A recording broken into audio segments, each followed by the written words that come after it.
Hey everybody, Ricardo Wilkins here, Teamwork Cowbell. Hey, we're all trying to balance work life and personal life, and there are some tools in Microsoft Teams that can actually help us do that. Let's check out a few of them.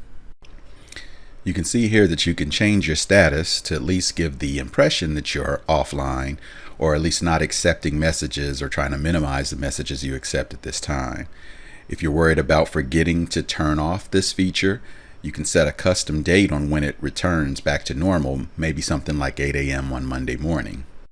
And if by chance you want to cancel that offline status early, you can do so as well by just resetting status. Don't forget about your mobile phone too. There are features in the mobile app like setting quiet hours and quiet days to help you manage all the ringing that might happen in your pocket on a personal day. I hope that was helpful. Come back to the channel for future tips about how to use Teams and Office 365 to help balance personal and work life. I'm Ricardo Wilkins, Teamwork Cowbell.